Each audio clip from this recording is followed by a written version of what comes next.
দেখুন, আমরা এখন পৃথিবীর সবচেয়ে ডেঞ্জারাস এয়ারপোর্টগুলোর মধ্যে একটাতে রয়েছি। এটা বলতে পারবেন কোথাকার এয়ারপোর্ট?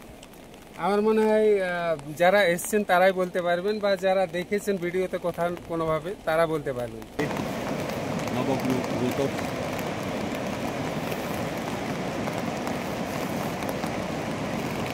আমরা রয়েছি এখন ভুটানের পারো শহরের পারো এয়ারপোর্টে। দেখতে পাচ্ছেন পাহাড়ে ঘেরা একটা মাঝখানে নদীর ধারে এই এয়ারপোর্টটা অবস্থিত। পৃথিবীর সবচেয়ে ডেঞ্জারাস এয়ারপোর্টগুলোর মধ্যে এটা একটা। পুরো এয়ারপোর্টটার যে রানওয়েটা অত্যন্ত শর্ট এবং চারিদিকে পাহাড়ে ঘেরা। এয়ারপোর্টে ল্যান্ড করানোর জন্য মাত্র 51 জন সার্টিফাইড পাইলটস রয়েছেন। ওনারাই একমাত্র এই এয়ারপোর্টটাতে ল্যান্ড করাতে পারেন। কত ডেঞ্জারাস বুঝতে পারছেন? পৃথিবীর আর কোনো পাইলটের লাইসেন্স নেই বা সার্টিফিকেট নেই এই এয়ারপোর্টে ল্যান্ড করানোর। এই এয়ারপোর্টটাতে কাজ শুরু হয়েছিল 1968-এ, এবং তারপরে প্রথম যখন এখানে প্লেন ল্যান্ড করে বা প্লেন টেক অফ করে সেটা ছিল একমাত্র একটা হেলিকপ্টার। আরও জানা যায় ভুটানের যিনি রাজা, এখন প্রেজেন্ট কিং রয়েছেন, তিনিও কিন্তু একজন পাইলট, একদম ট্রেন্ড পাইলট, খুব এক্সপিরিয়েন্সড। তিনিও ওখানে ল্যান্ড করাতে পারেন। এই এয়ারপোর্টটা কত ডেঞ্জারাস দেখুন। এখানে যে চারিদিকে পাহাড় রয়েছে, পাহাড়ের মাঝে শর্ট রানওয়ে, এবং এখানে যখন পাইলটরা প্লেন নিয়ে আসেন তখন এখানে হঠাৎ করে এই রানওয়েটা দেখতে পাওয়া যায়।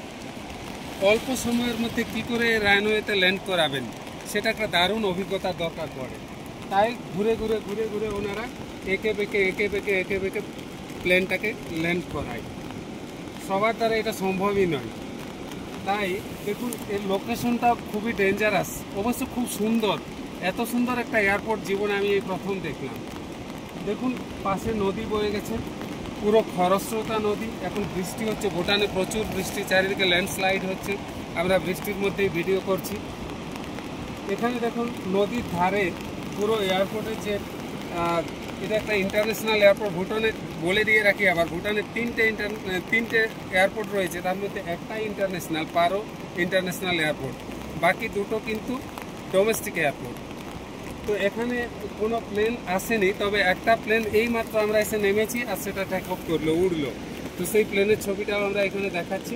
কি অসাধারণ, কি সুন্দর, তাই না? দেখুন।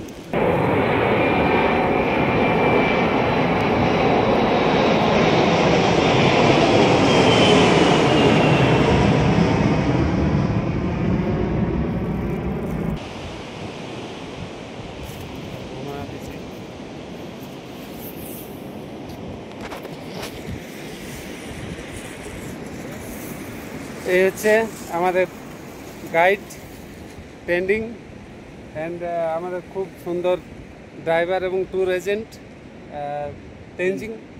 তো আমরা দারুণভাবে এনজয় করলাম। আমরা পারো এয়ারপোর্ট থেকে এই ছবিটা নিচ্ছি। আমি আরেকবার বলবো পুরো এয়ারপোর্টটাকে চারিদিকে ঘুরিয়ে দেখাতে। নদী বয়ে যাচ্ছে, so there the river is flowing beside the airport. একেবারে এয়ারপোর্টের ধারে একটা খরস্রোতা নদী বয়ে চলেছে, আর পাশে পাহাড়, মাঝে রানওয়ে, এবং চারদিকে পাহাড়ে ঘেরা। সেই পাহাড়ের ফাঁক দিয়ে এঁকে বেঁকে সেই প্লেনটাকে নিয়ে আসতে হয় এবং এখানে ল্যান্ড করাতে হয়। কত ডেঞ্জারাস এবং কত সেটা রিস্কি। কিন্তু আজও অবধি এখানে কোনো অ্যাক্সিডেন্টের খবর মনে হয় পাওয়া যায়নি।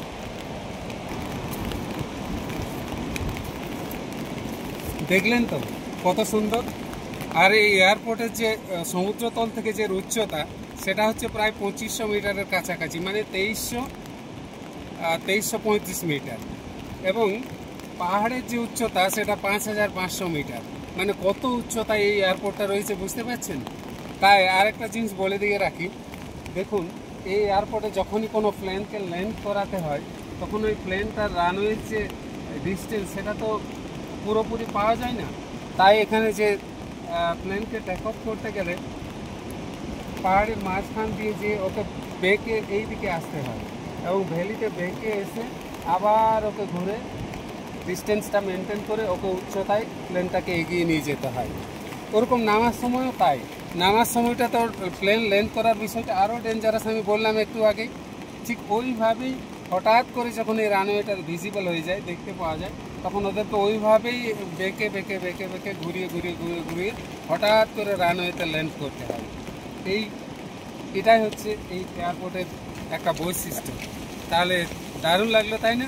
ভিডিওটা যদি ভালো লেগে থাকে তো অবশ্যই কমেন্ট করবেন এবং শেয়ার করে থাকবেন। Thank you.